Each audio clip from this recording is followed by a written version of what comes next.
नमस्कार, India news देख रहे हैं आप और मैं हूं आपके साथ सचिन दुबे। शुरुआत करेंगे बड़ी खबर के साथ। उत्तर प्रदेश में धर्मांतरण का मामला। जी हां, एनआईए जल्द शुरू कर सकती है जांच। 8 राज्यों में फैला है धर्मांतरण का जाल। उत्तर प्रदेश एटीएस से एनआईए तलब कर चुकी है रिपोर्ट। दिल्ली और यूपी यूनिट कर सकती है जांच।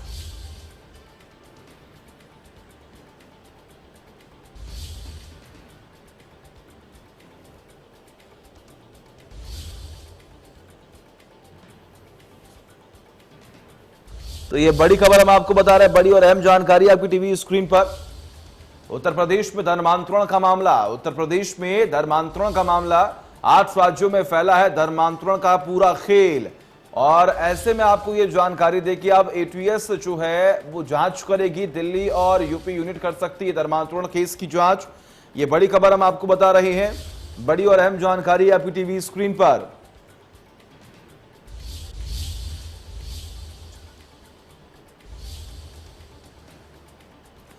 तो 8 राज्यों में फैला है धर्मांतरण का जाल। यूपी एटीएस ने एनआईए को सौंपी है रिपोर्ट और इसके आधार पर अब जांच होगी, कार्रवाई होगी।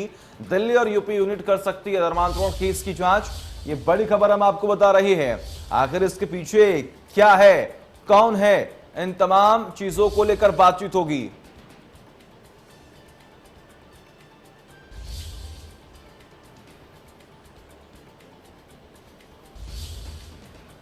तो उत्तर प्रदेश एटीएस ने एनआईए को सौंपी है रिपोर्ट। ये बड़ी खबर हम आपको बता रहे हैं।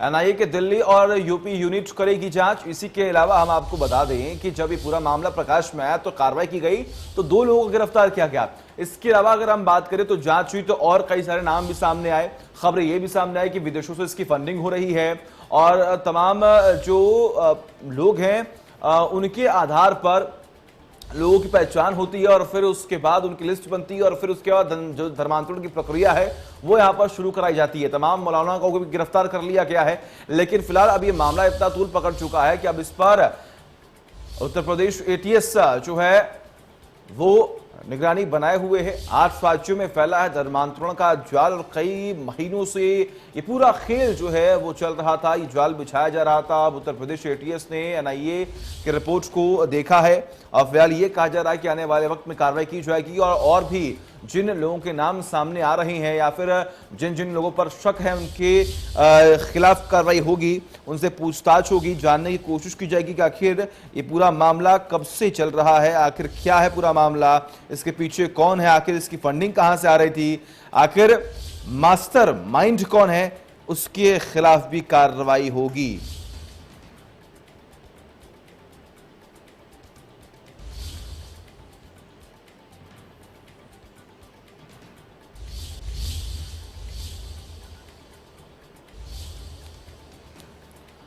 तो उत्तर प्रदेश में धर्मांतरण का मामला। जो यहां उत्तर प्रदेश में धर्मांतरण का मामला, एनआईए जल्द शुरू कर सकती है जांच। एनआईए जल्द शुरू कर सकती है जांच। 8 राज्यों में फैला है धर्मांतरण का जाल। उत्तर प्रदेश एटीएस ने एनआईए को सौंपी है रिपोर्ट।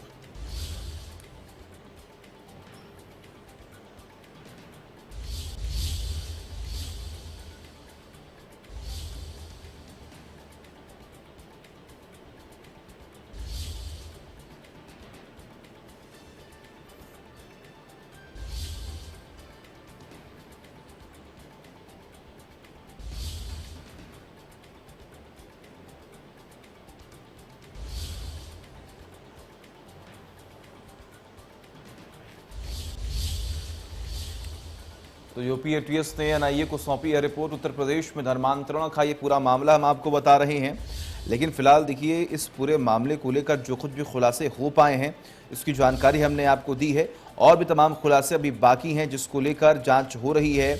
और जैसा कि लगातार हम जिक्र कर रहे हैं कि एनआईए जल्द शुरू कर सकती है अपनी जांच, क्योंकि उसके सामने कई सारे रिपोर्ट भी पेश किए गए हैं। 8 राज्यों में धर्मांतरण का जो ये खेल है वो लगातार चल रहा था, लेकिन इन मामलों को देखते हुए नज़र में रखते हुए कोशिश यही की जा रही है कि जिन लोगों को इस पूरे मामले में पकड़ा जाए उनके खिलाफ सख्त कार्रवाई हो।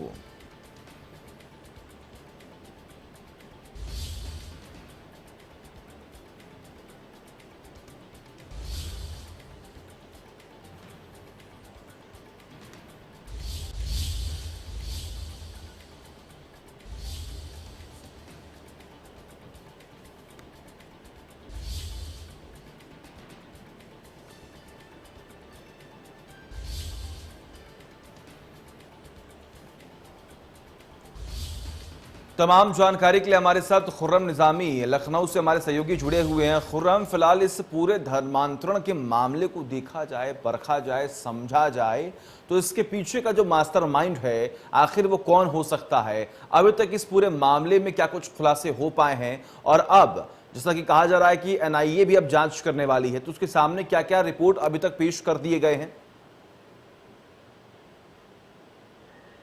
देखिए, जो अभी तक की जांच यूपी एटीएस ने किया है उसकी पूरी रिपोर्ट एनआईए ने मांगी थी, वो उनको जमा कर चुके हैं। और अभी तो कह सकते हैं कि जो कागजी कार्रवाई होती है वो पूरी की जा रही है। और फिर जो प्रिलिमिनरी क्वेरी है वो रिपोर्ट जो तैयार की गई थी एटीएस द्वारा, वो एनआईए ने मांग लिया है। अब उसके हिसाब से वो शुरू करेंगे। जो जानकारी आ रही है वो ये है कि 2 यूनिट एनआईए की इसकी जांच करेगी, एक सेंट्रल एनआईए की यूनिट और दूसरा यूपी एनआईए की यूनिट, उस पर एक साथ जांच करेगी और मालूम करेगी इसके तरह कहाँ तक पहुंचे, आखिर एनआईए की जरूरत क्यों पड़ी आने की। आप देखिए, जब शुरू में यूपी आईबी का ये ऑपरेशन था, आईबी से उसके बाद एटीएस को उन्होंने यूपी एटीएस को इनपुट प्रोवाइड किया, उन्होंने जांच शुरू करी तो मालूम चला कि मनी लॉन्ड्रिंग के भी मामला हो सकता है, तो ईडी ने मामला दर्ज किया। उसके बाद जब तार 8 राज्यों से जुड़े तो जाहिर सी बात है कि यूपी एटीएस का जो जुरिडिक्शन होता है वो इतने राज्यों में नहीं है, तो जाहिर सी बात है एनआईए वहां इन्वॉल्व होती है।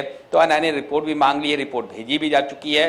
अब वो फर्दर इसको टेक ओवर करेंगे। 2 से 3 दिन और लग सकता है, तो आप उम्मीद करिए कि वेडनेसडे, थर्सडे या बहुत हद तक कि शुक्रवार यानी कि अगले हफ्ते किसी भी दिन ये खबर आ सकती है कि एनआईए ने जांच टेक ओवर कर लिया है। लेकिन मास्टरमाइंड आखिर कौन है ये पता लगाना बेहद जरूरी है। वो मास्टरमाइंड यहाँ मौजूद है, हिंदुस्तान में मौजूद है या फिर बाहर किसी मुल्क में मौजूद है, इसको लेकर के लगातार जांच चल रही। क्योंकि ये बात तो तय है कि चाहे उमर हो चाहे जहांगीर हो, ये दोनों मास्टरमाइंड नहीं थे, सिर्फ एक ऑपरेटिव थे यानी कि मोहरे थे। और उसके बाद जो धर्मांतरण की पूरी प्रक्रिया चल रही थी उसको लेकर इनको किस तरह के इंस्ट्रक्शंस मिल रहे थे, इस पर भी लगातार जांच चल रही है। दूसरी जो जांच का मुद्दा है वो ये है कि मनी लॉन्ड्रिंग की बात कर लीजिए या फिर धर्मांतरण के पीछे असल मकसद क्या था। 1000 से ज्यादा जो एडीजे लॉ एंड ऑर्डर है उत्तर प्रदेश के, उन्होंने कहा कि 1000 से ज्यादा धर्मांतरण हुआ है। और जाहिर सी बात है जब इतना बड़ा धर्मांतरण, इतने बड़े पैमाने पर धर्मांतरण हुआ है तो जाहिर सी बात है कि इसकी जांच बहुत लंबी चल रही है। बिल्कुल ऐसे में खुर्रम देखिए, आप लगातार अभी तक ये कहा भी जा रहा था कि विदेश से इसकी फंडिंग हो रही है, मास्टरमाइंड जो है वो क्या पता विदेश में कहीं पर बैठा हुआ हो और वहां से पूरा खेल रच रहा हो। लेकिन अगर हम अभी बात करें तो इस पूरे मामले में अभी तक कितने लोगों की गिरफ्तारी हो चुकी है, कितनों के नाम सामने आ चुके हैं, या फिर अभी तक किन किन लोगों की पहचान हो पाई है इस पूरे मामले में? देखिए, उमर और जहांगीर ये तो सबसे पहले पकड़ में आया था, उसके बाद से पूरी ट्रेल मिलनी शुरू हुई है। एनजीओज का मामला पता चला है, ये मालूम चला कि किस तरीके से इंस्टीट्यूशंस का जाल फैलाया था इन लोगों ने और वहाँ पे बकायदा इन सब जगह आया था। फतेहपुर जहाँ का खुद उमर गौतम रहने वाला है और वहीं के तमाम वहाँ 50 के करीब मामले धर्मांतरण के सामने आए हैं, यानी कि उसकी जड़ें बेहद मजबूत हो चुकी थी। और यही वजह है कि उत्तर प्रदेश के आधे से ज़्यादा ज़िले इसकी चपेट में हैं धर्मांतरण के। लेकिन जो अरेस्टिंग की बात कीजिए, जो अभी भी हमारे सोर्सेज से बता रहे हैं कि एक और मौलाना को गिरफ्तार किया गया कुछ दिन पहले, अभी तक कि उसको ऑफिशियली डिस्क्लोज नहीं किया गया है। वो मुंबई के एक एनजीओ से ताल्लुक़ रखता था, जामिया नगर, उसमें बाटला हाउस है जिसका एक था एपी सेंटर कह सकते थे इस पूरे मकड़ जाल का, वहां से ऑपरेट करता था। उसी जामिया नगर से एक मौलाना को और उठाया गया है जिस पर ये शक और शुबा है कि ये धर्मांतरण कराता था। तो लिहाजा उससे पूछताछ चल रही है, उसके खिलाफ सबूत इकट्ठा किए जा रहे हैं, उसके बाद उसको पेश किया जाएगा सामने। लेकिन उसका जो लिंक है मुंबई एनजीओ से जुड़ा हुआ बताया जा रहा है। जाहिर सी बात है कि एनजीओ का भी इन्वॉल्वमेंट इसमें साफ तौर पर दिख रहा है, क्योंकि एनजीओ एक ऐसा सेक्टर होता है जिसके जरिए आप फंडिंग को चैनलाइज कर सकते हैं और चैनलाइज करना ही सबसे ज़रूरी होता है इस पूरे मामले में। जो देखिए, जो सबसे बड़ा मामला है वो अभी भी ये नहीं खुल के आ रहा है कि ये जो पूरा मास्टरमाइंड है वो किस तरीके से और कैसे इनको इंस्ट्रक्शन देता था, मैसेजेस के जरिए देता था। वो एक देखिए, जो मैसेज जो वहाँ इंस्ट्रक्शंस आते हैं उसको इंस्ट्रक्शन फॉलो करने के लिए बहुत कुछ को कैसे होता है। तो ये पूरा मामला सामने है कि आखिर पक्ष क्या रहा था।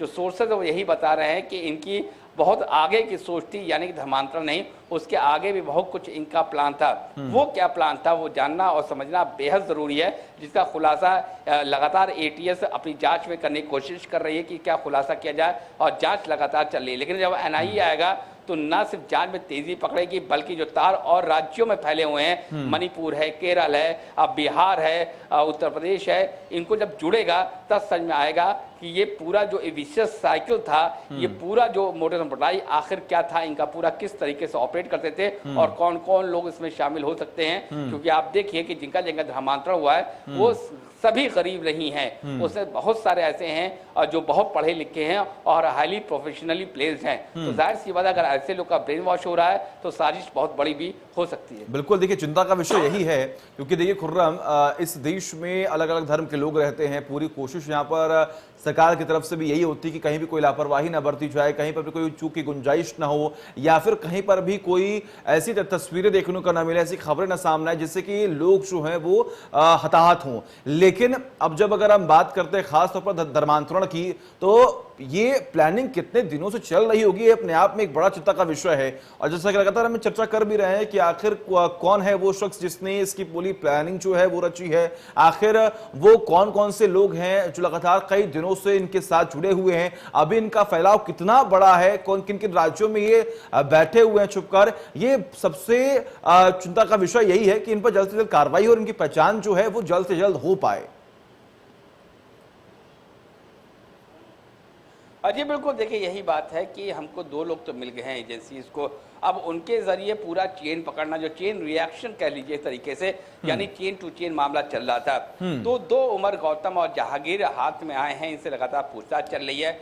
एक तो फॉर द फ्यूचर प्लानिंग क्या थी, दूसरा जो आपने पीछे क्या किया, ये दोनों जानना बहुत जरूरी है और समझना बहुत जरूरी है। इसलिए जानना समझना जरूरी है क्योंकि अगर किसी बड़ी वारदात को आपको रोकना है तो आपको भविष्य भी समझना होगा और अतीत में भी जाना होगा। यही काम एटीएस लगातार कर रही है कि उनके भविष्य की प्लानिंग क्या थी और अतीत में उन्होंने किस किस तरीके से इस चीज को एग्जीक्यूट किया है। एग्जीक्यूशन की बात इसलिए बहुत जरूरी हो जाती है क्योंकि इंस्ट्रक्शंस आपको मिलते हैं, एग्जीक्यूशंस आपको करना होता है। यानी कि एग्जीक्यूटर अगर आप हैं तो आपके पास बहुत कुछ जानकारी हो सकती है, लेकिन जैसा मैंने पहले कहा ये दोनों मास्टरमाइंड नहीं है, ये दोनों महज एक प्यादे हैं और इनका काम सिर्फ ये था कि एग्जीक्यूशन करना है। यानी कि देखिए जो अब बाहर के मुल्कों की जो स्पाई एजेंसीज होती है उनके हिसाब से समझें तो चीज़ें समझना आसान होगी कि ए ने बी को बताया, बी ने सी को बताया, लेकिन बी कौन है, बी को ए मालूम है लेकिन सी को सिर्फ बी मालूम है, ए नहीं मालूम। अब आप समझ सकते हैं सी जब मामला डी पर पहुंचता है तो डी को ये तो मालूम है सी कौन है,